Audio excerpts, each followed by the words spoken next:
Glass, the perfect combination of sand, gypsum, soda ash, limestone, and dolomite.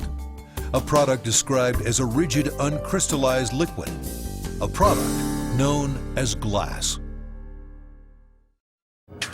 PPG operates several multi-line float glass plants and is the largest glass manufacturer in North America. The typical plant covers an area of 630,000 square feet and every day, 7 days a week, produces approximately 1 million square feet of glass that is further processed by our customers for use in homes, buildings, cars and trucks, aircraft, and a wide range of other applications. As in any glass manufacturing plant, the process starts here, in the batch house. Every day, raw materials are brought into the plant from as far away as Wyoming by rail and by truck, offloaded onto a conveyor, which transports them individually to their respective storage silos. The actual batching process begins when each material is transferred from its silo, weighed, mixed, and conveyed to the charging end of one of the plant's 2 melting furnaces.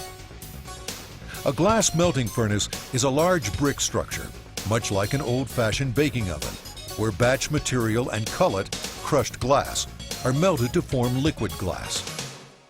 Sand, which is by far the major ingredient in glass, normally doesn't melt until its temperature reaches 3,000 degrees Fahrenheit. However, when it's combined with other ingredients in the batch, sand melts at temperatures below 3,000 degrees Fahrenheit.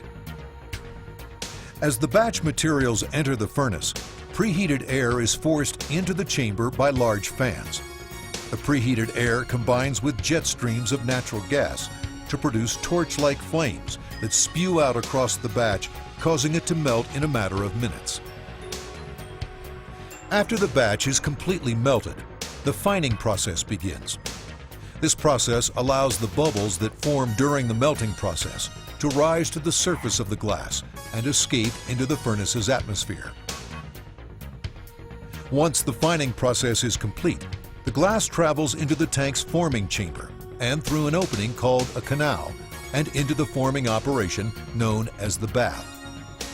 This process is based on the fact that liquid glass floats as it is hardening on a bath of liquid tin.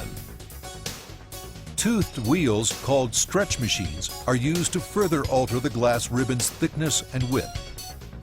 Heating elements located above the stretch machines also control the thickness of the glass as it moves through the bath to the exit end. Here, at its final width and thickness, the glass is cooled down by a series of water coolers and safely lifted from its tin bath onto the main line's conveyor.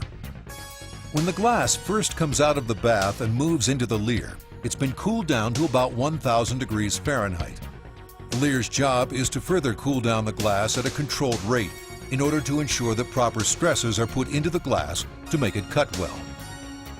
After cooling, the glass comes out of the leer at about 350 degrees Fahrenheit and is further cooled down by large open-air fans to about 200 degrees Fahrenheit.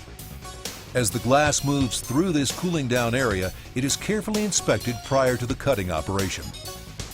But first, the glass passes under a machine which drops a special powder on its surface to provide a separation medium between each piece of glass.